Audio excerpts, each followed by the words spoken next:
दोस्तों, अगर आपका भी सिलेबस कंप्लीट नहीं हुआ है अभी तक और आपको लग रहा है कि मेरा बैकलॉग लग गया है। बैकलॉग क्या होता है? दो जिसमें आपको बहुत सारा सिलेबस कंप्लीट ही नहीं हुआ है। तो अगर आपको भी ऐसा लग रहा है तो आपका सिलेबस अगर कंप्लीट नहीं हुआ है तो ये वीडियो आपके लिए है। अगर ये वीडियो में देखो, एक चीज़ मैं बता देना चाहूँगा आपको सबसे पहले, अगर ये वीडियो इंटरटेनमेंट ऐसे ही देखने आए हो तो कोई फ़ायदा ही नहीं है। अगर इस वीडियो का पूरा नहीं देखोगे तो कोई फ़ायदा ही नहीं। अधूरा ज्ञान जहर की तरह होता है। आधा अधूरा ज्ञान मत लो यहाँ से और ये वीडियो छोड़ दो। इसमें कोई एडिटिंग नहीं मिलेगा, कुछ नहीं मिलने वाला है आपको। तो जो भी मिलेगा आपको सिलेबस कंप्लीट करने के लिए एक सिंपल वीडियो है जो इसमें कोई एडिटिंग नहीं है, आपको पूरे नॉलेज दे दूँगा, ठीक है। और आप सोचते हो कि कुछ इसमें वो तरक भरक एडिटिंग आ जाए, वैसा कुछ नहीं है। और आप इसमें कुछ अच्छा एक्सपेक्ट कर रहे हो तो बिल्कुल नहीं मिलने वाला है। तो जो भी मिलेगा मैं भाई पढ़ाई के बारे में बताऊँगा, टाइम पास बिल्कुल नहीं मुझे करना है इस वीडियो में।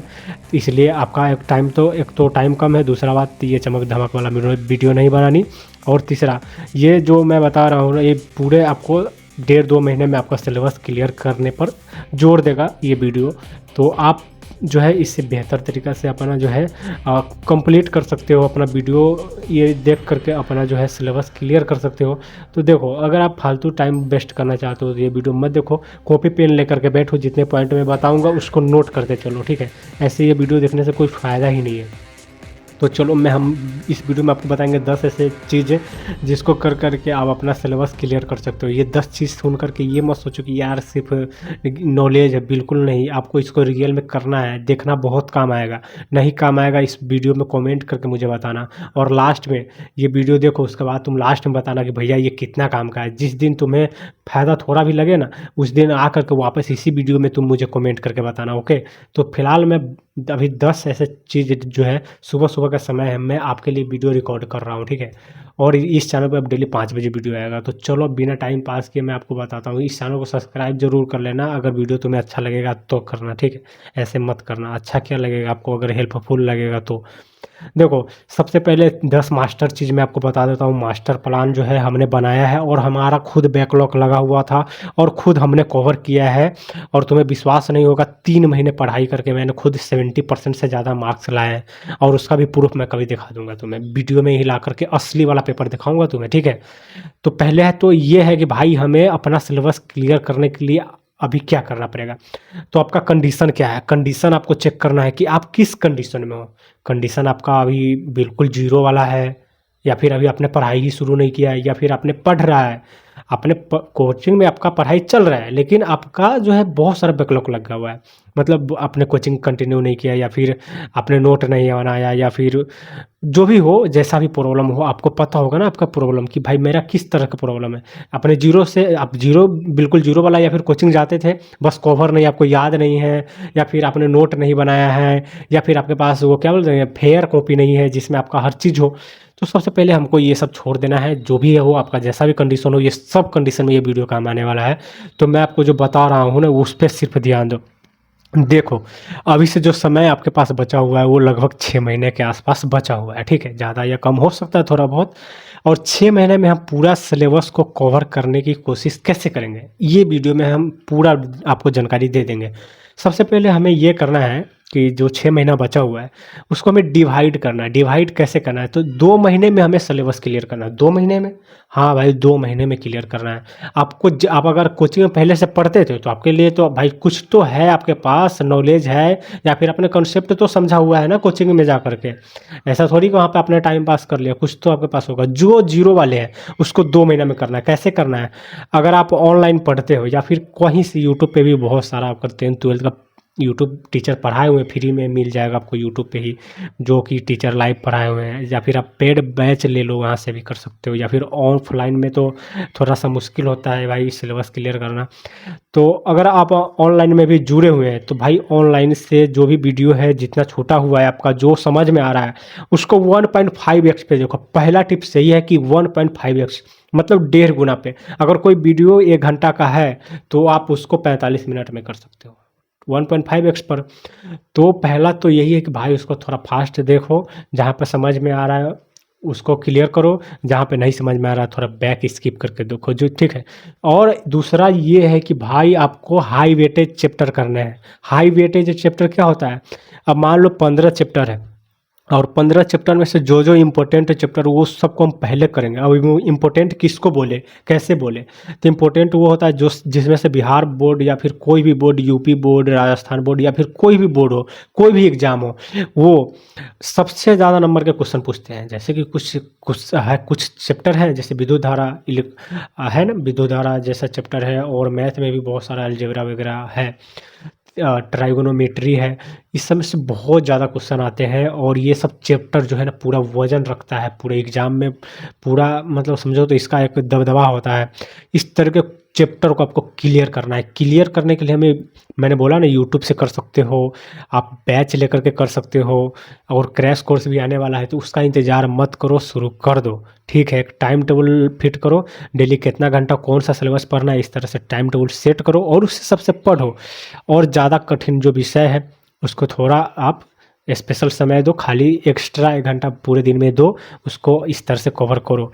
परीक्षा से पहले हमें हर चीज़ क्लियर कर लेना है।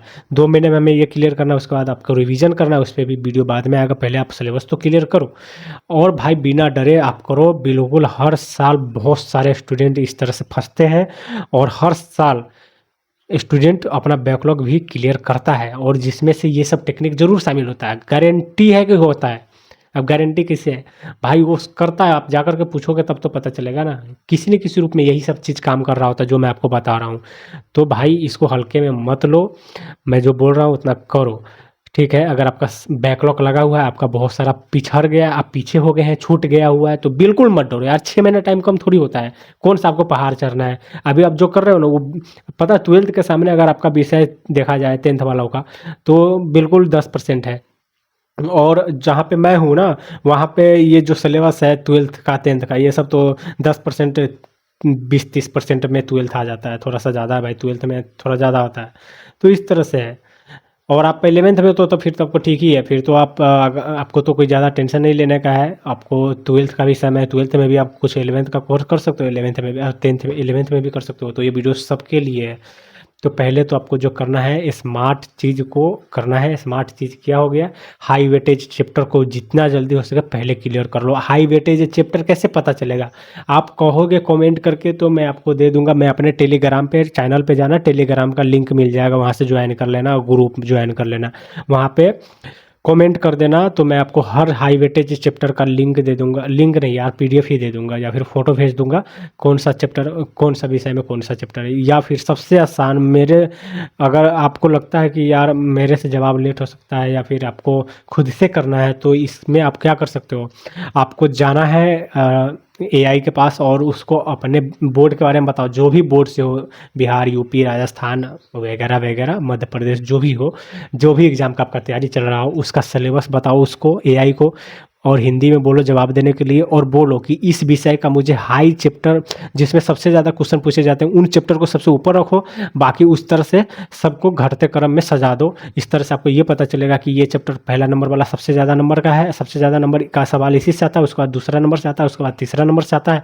इस तरह से आप उसको बोलोगे तो आपको एक पूरा लिस्ट बना करके दे देगा एआई। उसके बाद आपको पता चल जाएगा कि अरे वाह, हमें तो ये चैप्टर पहले करना है, उसके बाद ये करना है, उसके बाद ये करना है, उसके बाद ये करना है। चैप्टर कवर करने के लिए यूट्यूब पे जाएंगे, वहाँ से कवर कर लेंगे। तीसरा चीज़ ये आता है भाई, हमारे पास है नोट मेकिंग स्ट्रेटजी। अब ये स्ट्रेटजी क्या कहता है, देखो ये मेरा पर्सनल है, जो कि कहीं से मैंने नहीं लिया है, ये मेरा पर्सनल एक्सपीरियंस है जो कि वाकई में काम करता है। और भाई माइक भी बंद होने वाला है, यहाँ पे रेड हो गया है, तो कोई बात नहीं, जल्दी से अभी आपको मैं बताता हूँ कि इसको चार्ज भी करना पड़ेगा। तो मैं ये बोलना चाह रहा हूँ, अभी मैं इसको चार्ज में लगा लूँगा, कोई नहीं, तो वीडियो में आपको डिस्टर्ब नहीं होना चाहिए, क्योंकि अब ये चार्ज नहीं तो क्या ही करे। चलो दोस्तों, देखो स्मार्ट मेकिंग जो नोट है ना, उसमें अभी रुक जाओ 1 मिनट, इसको चार्ज में लगा कर ही बात करते हैं। चलो कुछ देर बाद मैं तुमसे बात कर रहा हूँ। देखो अभी ये चार्ज होकर के ग्रीन हो गया है, छोड़ो ये सब।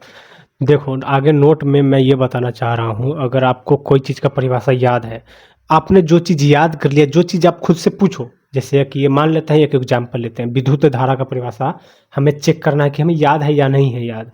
हमें एम्पियर का परिभाषा याद है या नहीं याद है, हमें ये देखना है। एम्पियर का वैसे छोटा सा एक परिभाषा होता है कि आपको पता ही होगा, याद होगा। अभी मैं थोड़ा सा इसको मिस आउट कर रहा हूँ, मतलब कि दोस्तों छोड़ो। देखो, तो जो भी परिभाषा आपको याद है, जैसे कि विद्युत धारा का परिभाषा आपको याद है, तो आपको क्या करना है, उसको नहीं लिखना है भाई, आपको उसको बुक में ही याद कर लेना है, या फिर आपको पीडीएफ जो टीचर देंगे बैच में यूट्यूब पे कहीं ना कहीं मिल ही जाएगा आपको, अगर ऑनलाइन करते हो तो। ऑफलाइन अगर आप पढ़ते हो तो आपको ज़रूर वहाँ से आपने ये चीज़ मिल ही गया होगा नोट लिखने को, टीचर जो बोर्ड पे पढ़ाए होंगे आपने नोट किया होगा कॉपी पर। तो जो वही मैं बोल रहा हूँ कि आपको नोट नहीं बनाने हैं अब से आपको वही नोट बनाने जो आपको बार बार याद करने पे भी याद नहीं होता है, या फिर आप उसको रट लेते हो या फिर गलत तरीका से याद करते थे इसलिए याद नहीं होता था। याद नहीं होता वो अलग मैटर, उस पर अलग वीडियो आ सकता है, ठीक है। तो आपको मान लो विद्युत धारा का परिभाषा याद है तो उसको नहीं लिखना है, ठीक है।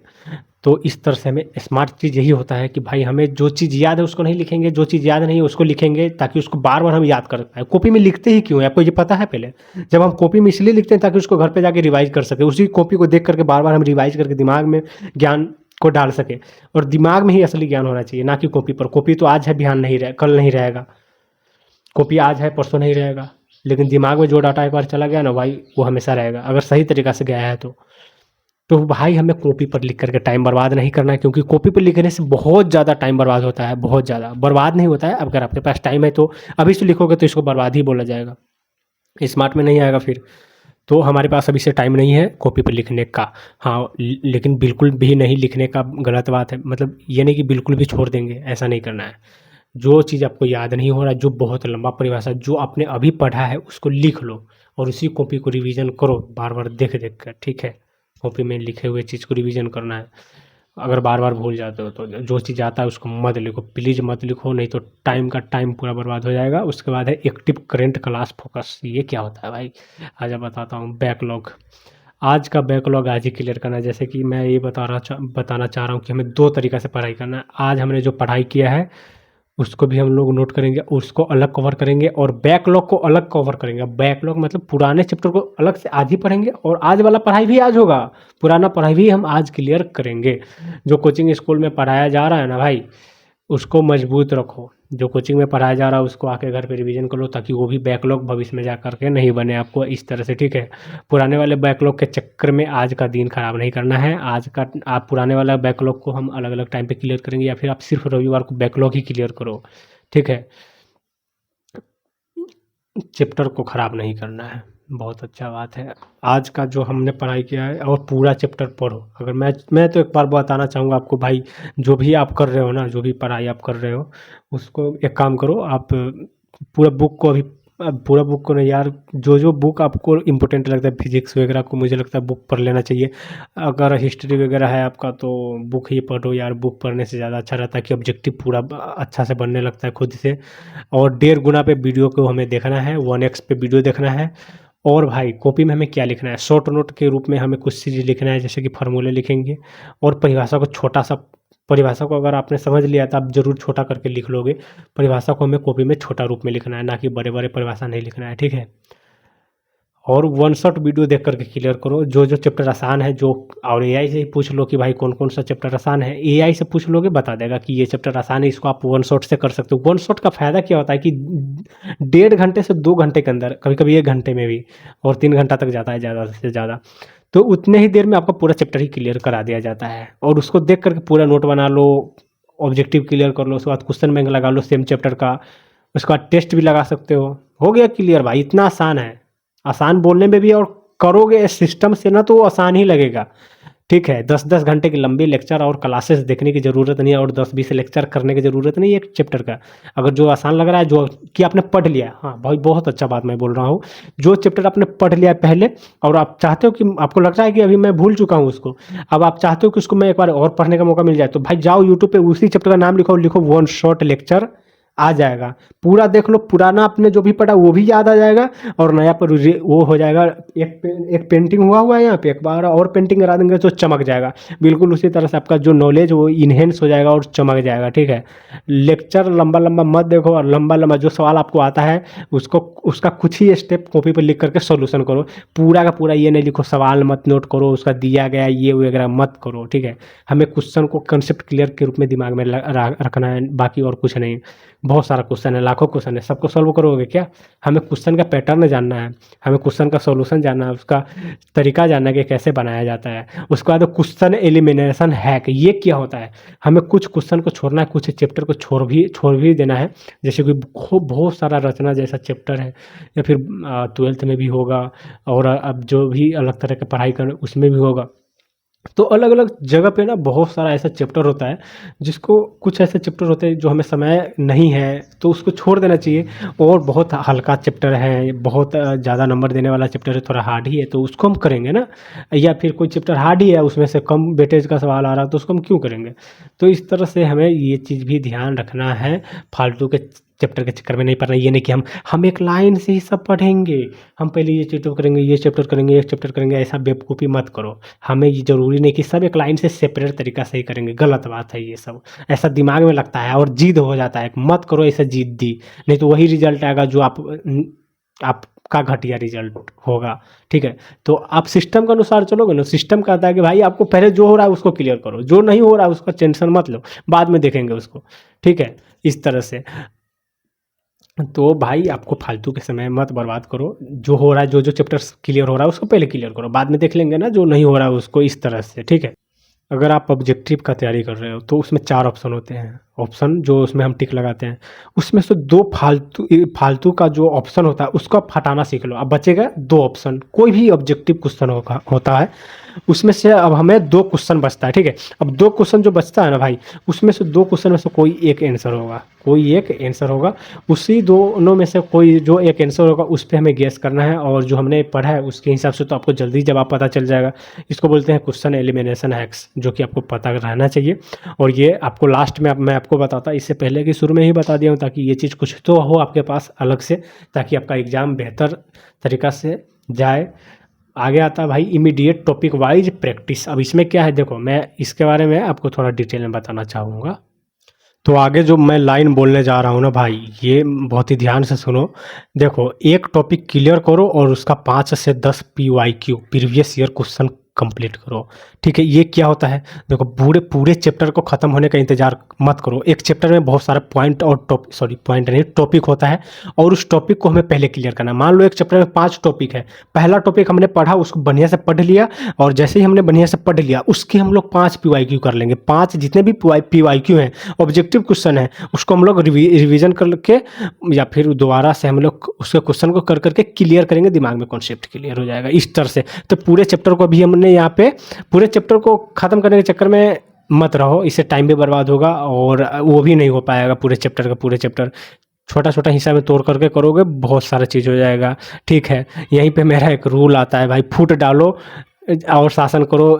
एक नियम था ना, अंग्रेज ने ही शायद बोला था, या फिर कोई ये रूल दिया था। तो यहीं से एक चीज़ है, चैप्टर को तोड़ दो और उसको क्लियर करो। इस तरह से मैंने बनाया था। ठीक है, ये मजाक में ही बन गया था और रियल में ये काम करता है अगर आप इसको सही से देखोगे तो। चलो, तो देखो, पूरे चैप्टर को ख़त्म होने का इंतजार हमें नहीं करना है। पिछले 5 साल के 5 से 10 क्वेश्चन करने हैं, एक टॉपिक क्लियर, चैप्टर खत्म, एक टॉपिक क्लियर, उसका 5 PYQ क्लियर। इस तरह से 5 टॉपिक क्लियर, और जो टॉपिक हार्ड उसको छोड़ो। इस तरह से आपका चैप्टर भी खत्म हो जाएगा तोड़ करके। ठीक है, माइक्रो टारगेट मेथड, एक चीज़ ये भी है कि देखो, मैं एक चीज़ आपको बताना चाहूँगा। आज 8 घंटे पढ़ूंगा, इस तरह के झूठे वादे मत करो भाई। मैं भी करता था कि आज 5 घंटे पढ़ूंगा, आज 7 घंटे पढ़ूंगा। क्यों भाई, क्यों ऐसा तय करोगे कि मैं 5 घंटा पढ़ूंगा, 7 घंटा पढ़ूंगा? आपको कैसे पता कि आप 5 घंटा पढ़ लोगे? आपको पता भी है कि आप अगले घंटा भटक सकते हो, मोबाइल है आपके पास, तो आप कुछ भी हो सकता है, कोई काम आ जाए, सारा का सारा धारा रह जाएगा। तो ये बिल्कुल गलत है कि आप 8 घंटा पढ़। हाँ, कोई कोई होता है कि कर लेता है भाई, उसका इतना है अनुशासन बना हुआ कि कर लेगा, लेकिन जिसका बना हुआ है बेस वही ज़्यादातर कर पाता है। और एक दिन आप कर लेते हो तो ये नहीं कि डेली कर लोगे। तो शुरुआत हमें 2 घंटा से ही करना है। मान लो आज हम केमिस्ट्री के ये टॉपिक क्लियर करेंगे। मान लो कि केमिस्ट्री में एक टॉपिक आ गया, जैसे कि केमिस्ट्री में कोई भी टॉपिक मान लेते हैं, वो हमें क्लियर करना है। तो हम यही तय करेंगे कि अगले 1 घंटा में इस टॉपिक को पढ़ करके आज साफ कर देंगे। इस टॉपिक को हम क्लियर कर लेंगे, कल उसके दूसरे टॉपिक को क्लियर करेंगे, परसों तीसरे टॉपिक को क्लियर करेंगे। या फिर आप एक ही दिन में कर सकते हो, समझ सकते हो तो कर लो भाई, अगले दिन रिवीजन कर लेना। इस तरह से चैप्टर खत्म हो जाएगा। तो माइक्रो टारगेट मेथड इसी को बोलते हैं। ठीक है, अगला है संडे रिवीजन। संडे वाला मैं आपको शुरू में बोला भी था और अभी भी मैं बता देता हूँ, 0 न्यू लर्निंग ऑन संडे। तो देखो इस दिन ये मैं बोलना चाह रहा हूँ कि संडे को कुछ भी हमें नया नहीं सीखना है। पिछले संडे को हमने जो किया उसको छोड़ो, पिछले शनिवार से इस संडे तक हमने मतलब संडे से पहले एक दिन आता शनिवार, पिछले शनिवार से इस शनिवार तक हमने जितना नया पढ़ा है उसको हम इस रविवार को पूरे के पुराने वाले को ही रिवाइज करेंगे जो हमने पढ़ा है पिछले हफ्ते में। ठीक है, नया कुछ नहीं पढ़ेंगे। आज मान लो संडे है तो आज हम नया कुछ नहीं पढ़ेंगे, पूरे के पूरे पिछले 7 दिन में हमने क्या पढ़ा है उसी को पढ़ेंगे 6 दिन में। तो इस तरह से हमें करना है, नया कुछ भी नहीं पढ़ना है और हमको उसको रिवीजन करना है। रिवीजन इतना तगड़ा चीज़ है कि आप एक बार करके देखो, आपको लगेगा यार मेरे को तो बहुत सारा चीज़ याद है, आपको अच्छा कॉन्फिडेंस महसूस होगा। उसके बाद आप जस्ट टेस्ट लगाओ, जैसे ही रिवीजन आप कंप्लीट कर लेते हो, ठीक है, मज़ा आ जाएगा भाई। देखना टेस्ट में बिना रिवीजन के एक बार टेस्ट लगा के देखना और टेस्ट एक बार रिवीजन करके लगाना, तब देखना कितना बेहतर रिजल्ट आता है। और रिवीजन ही टॉपर का मेन स्ट्रेटजी और सबसे पावर पॉइंट होता है रिवीजन। हाँ जी, आप नहीं करते हो लेकिन टॉपर करता है। आप सीधे जो कोचिंग में पढ़ते हो वही ज्ञान रहता है आपके पास, लास्ट में आप जाके पूरे रात भर दिन रात लगे रहते हो एग्जाम के वो प्रैक्टिस करने में, याद करने में, जो कि उस टाइम पे आप प्रेशर के कारण याद नहीं होता। एग्जाम में बैठते हो आप भूलने लगते हो क्वेश्चन। उस पर मैंने वीडियो बना दिया, आप जाकर के पिछला वीडियो देख सकते हो। 10th भाई ये है, देखो 10th वाला मैं बता देता हूँ। एग्जाम हॉल पेपर क्या है, मैंने क्या लिख रखा है भाई, छोड़ो। पॉइंट वाइज टॉपर स्ट्रेटजी, हाँ भाई ये भी एक इंपॉर्टेंट चीज़ मैंने नोट करके यहाँ पे रखा हुआ है, इसलिए मैं मोबाइल में ही देख रहा हूँ। ठीक है, यहाँ पे सेकंड विंडो आ जाता है। तो देखो एक पैराग्राफ होता है, अगर आप किताब वगैरह पढ़ते हो तो वहाँ पे एक मोटा मोटा पैराग्राफ लिखा रहेगा, फिर थोड़ा गैप होगा, फिर एक पैराग्राफ लिखा होता है। तो इस तरह से हमें नहीं लिखना। जब हम कॉपी पर कुछ लिख रहे होंगे ना तो हमें लंबा लंबा भाषण नहीं लिखना है, हमें लंबा लंबा चीज़ नहीं लिखना है। अब जब हम कॉपी लिखेंगे एग्जाम में तो वहाँ पे हम लंबा लंबा नहीं लिखना है हमें, बल्कि उसको तोड़ देना है और पॉइंट में लिखना है, छोटा छोटा लिखना है। पॉइंट छोटा छोटा मतलब बहुत छोटा नहीं। देखो हमेशा उत्तर को पैराग्राफ में लिखने के बजाय हमें उसे पॉइंट में लिखना है और मुख्य शब्द जो होगा ना उसको अंडरलाइन कर देना है। इससे जो कॉपी चेक करने वाला होता है उसको आसानी होता है और वो आपको बेहतर नंबर देंगे। 10 और टिप्स है जो आपको पढ़ाई में हेल्प करेंगे। ये जो 10 टिप्स था ये आपको सिलेबस को कवर करने के लिए था, और दूसरा जो है जो चीज़ मैं आपको बताना जा रहा हूँ वो आपको पढ़ाई में हेल्प करेगा। देखो अगर आप 1 घंटा पढ़ने के लिए बैठ रहे हो तो 10 मिनट का ब्रेक जरूर लेना। 1 घंटे में 50 मिनट पढ़ाई, 10 मिनट का ब्रेक, पहला। देखो दूसरा है कि कोल्ड वाटर है, कि इसमें क्या होता है, जैसे ही दिमाग थोड़ा भारी हो जाए, जाना है आपको अपने पानी थोड़ा सा लेना है, दिमाग के थोड़ा सा पीछे लगाना है, शरीर वगैरह फेस को बढ़िया से साफ करो, पानी थोड़ा ठंडा वाला पियो, दिमाग फ्रेश। 5 मिनट थोड़ा सा डीप ब्रीथिंग करो, सांस लो लंबे वाला, फिर आपका दिमाग जो है हल्का हो जाएगा और आप फिर से पढ़ने के लिए बेहतर तरीक़े से तैयार हो जाओगे। पेंसिल एक्टिव रीडिंग, ये क्या होता है, पढ़ते समय हाथ में एक पेंसिल रखो और अंडरलाइन थोड़ा बहुत करते रहो, ठीक है, जो चीज़ आप पढ़ रहे हो। और जहाँ पे थोड़ा सा डाउट आया उसको अलग तरीक़ा से आप टिक मार दो, ताकि उसका बाद में रिवीजन करो तो उस टाइम आपको याद आ जाए कि भाई यही चीज़ था मुझे जो आसानी से याद नहीं हो रहा था, ठीक है। उसके बाद नो फोन बेड जोन, ये क्या है, इसमें ये है कि जहाँ पे हम पढ़ाई कर रहे हैं, यहाँ पे अभी पढ़ाई मैं कर रहा हूँ तो यहाँ पे फ़ोन नहीं रहेगा, फ़ोन रहेगा दूसरे कमरे में, दूसरे रूम में। जब यहाँ पे हम लोग जो पढ़ाई करेंगे वो बुक से करेंगे, नोट बनाए हैं उससे करेंगे, उसके अलावा मोबाइल नहीं यहाँ पे रहेगा, ठीक है। ये बहुत ज़रूरी है, या फिर अपने माता पिता को दे दो भाई, बहुत काम करता है ये चीज़। नहीं करोगे तो थोड़ा बहुत दिक्कत आपको होगा, डिस्ट्रैक्शन होगा, नोटिफिकेशन के प्रॉब्लम में फंसोगे। उसके बाद है फार्मूला शीट ऑन वॉल, टहलते समय भाई फार्मूला को एक कॉपी पर लिख कर रखो या फिर बुक ले लो जहाँ पे भी फार्मूला है, और उसको टहलते समय जो है बोलो, रिवीजन करो और खुद से बोलो, याद अगर आपने किया है तो। और जहाँ पे दिक्कत होता है उसको, बैटरी लगता है डेड हो गया का भाई, अब आज रिकॉर्ड हो रहा है या नहीं मुझे नहीं पता, हो रहा होगा, जल्दी से भी मैं आपको बता देता हूँ। देखो तो फार्मूला शीट को लेकर के टहलते वक्त हमें फार्मूला शीट को भी देखते रहना, जिससे हमें दिमाग में फार्मूला याद रहे, ठीक है। दूसरा है सेल्फ टीचिंग हैक, इसमें क्या होता है, इसमें ये होता है कि जो टॉपिक हमें समझ नहीं आए उससे शीशे के सामने जा कर के, ये क्या लिखा हुआ है, खड़े होकर के खुद को शिक्षक की तरह मानकर समझाना, हाँ ये भी मैंने लिख रखा था। जो टॉपिक आपको समझ नहीं आ रहा है और आपको उसको क्या करना है, आपको पहले समझना है, फिर आप शीशे के सामने ये चीज़ कर सकते हो, और शीशे के सामने खड़ा होकर के आपको टीचर की तरह खुद को समझाना है। आपको बकवास लगेगा, लेकिन ये बड़े-बड़े टॉपर भी इसका यूज़ करता है। उसके बाद है एलिमिनेशन सोशल मीडिया। हाँ भाई, कुछ सोशल मीडिया ऐप को डिलीट कर दो, जैसे इंस्टा, फेसबुक है, बिल्कुल आपको कोई काम का नहीं। यूट्यूब पे आपको कुछ पढ़ाई के काम हो जाएगा। तो भाई जब तक इंस्टा, फेसबुक को डिलीट कर दो और नोटिफिकेशन पूरा बंद करो, जब तक ये है। और अपने कुछ लोगों को भी बोल दो कि भाई मुझे अभी एग्ज़ाम का तैयारी करना है, कॉल वगैरह मत कीजिए, थोड़ा सा ज़रूरी हो तो कीजिए। और आप भी मत करो किसी दोस्तों को, या फिर कोई फालतू काम जिसमें आपका पढ़ाई का टाइम बर्बाद होता है। मॉक टेस्ट और स्पीड रन, इसमें क्या होता है, हफ्ते में कम से कम एक 30 मिनट का टाइमर लगाकर भाई मॉक टेस्ट दो। मॉक टेस्ट और एक होता है सेल्फ टेस्ट, ये दोनों अलग अलग चीज़ें हैं। सेल्फ टेस्ट में ये होता है कि हम टाइमिंग नहीं लगाते हैं और अपना टेस्ट सवाल लेते हैं और अपना टेस्ट लगाते हैं और ये देखते हैं कि कितना नंबर आ रहा है। मॉक टेस्ट में ये होता है कि हम टाइमिंग 30 मिनट का 30 सवाल ले लिए और 30 मिनट का टाइमिंग लगा दिए, पर सवाल के लिए 1 मिनट, और हम इसमें देखते हैं कि 30 मिनट में 30 सवाल हम बना पाते हैं या नहीं। उसके बाद चेक करते हैं कि भाई मॉक टेस्ट में यही है कि टाइम का भी पता चलता है और कितना हम सही गलत कर रहे हैं इसका भी पता चलता है। डेली 3 टास्क आपको कम से कम करना है। डेली आपको 3 टास्क ऑडिट, इस तरह से है, एक मैंने लिख रखा है। इसमें क्या है, सोने से पहले आपको अपना 3 काम को चेक करना है, कम से कम 3 काम। तो इसको अपने डायरी में लिख करके रखना है सुबह में ही कि हमें ये काम आज करना है, पहला नंबर ये काम करना है, दूसरा नंबर ये काम करना है, तीसरा नंबर ये काम करना है। और रात में आप जब सोने जाओगे तो आपको ये चेक करना है कि क्या ये तीनों में टिक लगा हुआ है, क्या हमने ये तीनों काम किया या नहीं किया। उसके बाद है लास्ट है माइंड सेट शील्ड। ये क्या है, परीक्षा। हाँ भाई, परीक्षा के डर तो अभी आपको लग ही रहा होगा, क्योंकि आपका सिलेबस भी नहीं हुआ है अभी तक आपका, तो ये डर तो लग ही रहा होगा। तो ये मत सोचो कि भाई अपने नहीं पढ़ा है तो नहीं होगा, ऐसा नहीं है। आपने नहीं पढ़ा है कोई बात नहीं है, अब तो पढ़ लो, 6 महीने टाइम बचे हुए हैं। परीक्षा के डर से मत रहो, परीक्षा के डर से मत डरो, यह सोचो कि जो पढ़ा है वही आएगा। बिल्कुल सही बात है भाई, मैंने ये भी लिख रखा है। और ये सब मैंने वही लिखा है जो अपना एक्सपीरियंस था, जो अपना मेरे साथ हुआ था। ताकि यहाँ पे देखो, इतना लंबा लंबा चीज़ याद नहीं रहता, इसलिए इसको मैं नोट में कॉपी पर लिख करके मोबाइल में देख करके आपको मैंने बता दिया सब चीज़ को। अभी से ही मत डरो, और ऐसा नहीं है कि आपने जो पढ़ा है वो नहीं आएगा, वही आएगा। वही से बाहर कहाँ आएगा भाई, सिलेबस बिहार बोर्ड या फिर कोई किसी भी बोर्ड का होता है, उसी में से तो क्वेश्चन पूछता है। जो आपने पढ़ा है, जो सिलेबस आपको मिला है, उसी में से पूछेगा। चलो ठीक है दोस्तों, बहुत लंबा वीडियो हो गया है, आपने देखा होगा तो आपको ऑलमोस्ट सारा। दोस्तों आगे माइक ऑफ हो गया था, इसलिए सॉरी दोस्तों।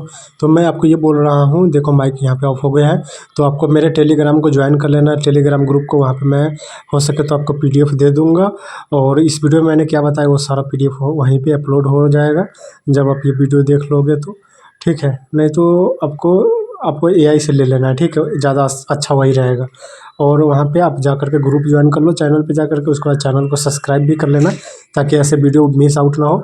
और लाइक ज़रूर करना, ताकि ये वीडियो आगे यूट्यूब शेयर करे, ताकि इस तरह के और ज़रूरतमंद लोगों को भी ये वीडियो देखने से उनको फ़ायदा हो जाए, और ताकि उनको भी एक बेहतर लाभ पहुँचे। और दोस्तों आपको वीडियो और देखना है कि 460 प्लस एक स्टूडेंट कैसे लाए, तो यहाँ पर क्लिक करो।